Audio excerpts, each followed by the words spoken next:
brand new polling, which shows overwhelming support for the DOGE cuts. When asked if the U.S. federal government debt is unsustainable, 67% say, heck yeah, it is. It's unsustainable. 33%, nah, man, we got this. But when asked if DOGE is helping make major cuts in government expenditures, 60% say, heck yeah, it's helping. 40% say, no, it's not helping. And finally, when asked if DOGE should have access to the sensitive data, remember that one?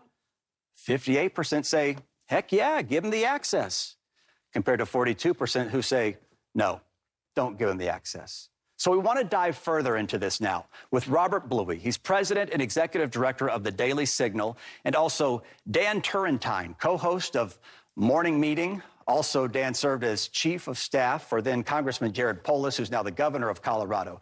Thank you both for being here. So, Robert, it seems like Elon's doing what Trump promised, but it's really who's doing it and how it's being done that has people all fired up. Am I wrong? This time around is you actually have somebody who is serious about cutting spending in Washington, D.C. For years, politicians have made promises. They have not followed through on those promises, and Elon Musk is doing that. He's doing so at the direction of Donald Trump, which, as the commander-in-chief and the CEO of the executive branch, has the authority to designate an individual under his direction to do exactly what Elon is doing. So I think that American people should get used to this. We're not going to see the end of it until DOGE has finished its work. Dan, what are your thoughts? Yeah, I mean, I think you said it well. There's been, I think, too much focus by Democrats on who's doing it and how he's going about it, right? You know, he didn't give him 30 days notice, so it's like a foot fault in tennis. But I think, look, there is polling that shows that people have concerns with Musk. So I think to some extent, you're going to hear more about it.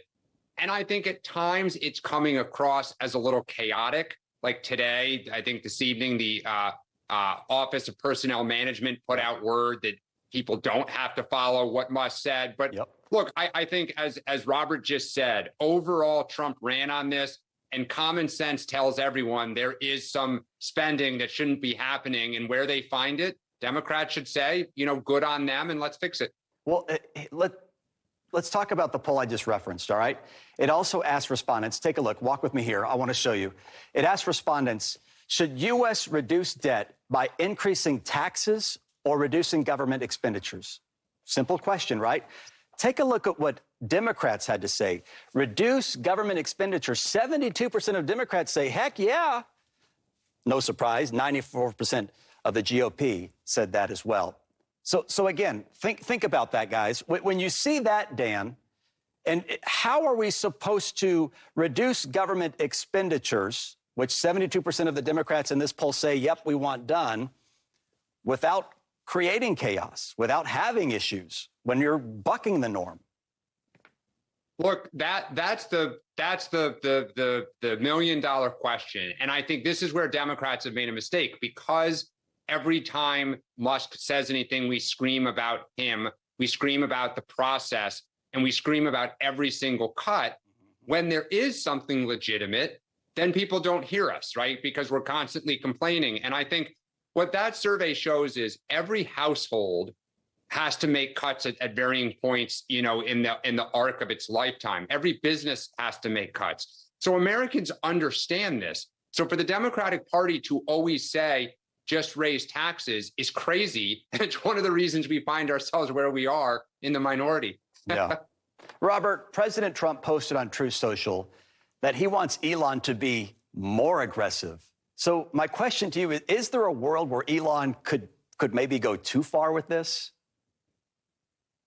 Not with the massive debt problem that we have. And as we all know, in talking about this issue, the government is running a $2 trillion deficit, and there is a lot of work just to be done. This is not a revenue problem, as Dan was just talking about. This is a spending problem. And so I think that there is a lot that Elon can do. There are 2.4 million federal employees. There are a lot of government programs that just haven't delivered on, they don't match the return on investment that you would have in the private sector. And so I think that there is a lot more that Elon Musk can do. And I would hope that Democrats can work collaboratively collaboratively with Republicans to try to streamline and make government more efficient. At the end of the day, I think that is a goal that hopefully most Americans can get behind. Wouldn't that be something, Dan? I mean, why won't Democrats say, we saw what the voters said in November, and we agree there is waste that needs to be cut. Let us work with you to make that happen. Yeah, I think this is where a little bit of kind of how Musk has gone about it. He didn't endear himself, very early on with some of his taunts and brash statements. Now, you can make the argument that's what was needed to get this done. But look, the rubber's going to meet the road here for both parties when Congress starts trying to pass this reconciliation bill, because the only way you'll ultimately get the type of deficit and debt reduction is to look at entitlements and defense. And that, even Republicans are saying, wait a second, we're a little nervous about Medicaid or Medicare. And I think Democrats will, sit there and say, is that the trade-off that you want to make? The country may say yes, but I think we're about to have that conversation. We're having the conversation now. Robert Bluey, Dan Turrentine, thank you both for sharing your thoughts with us tonight. We do appreciate it. As Elon chips away at this excess spending, DOGE hasn't gotten it all right every step of the way, something Elon admits isn't realistic. Listen here.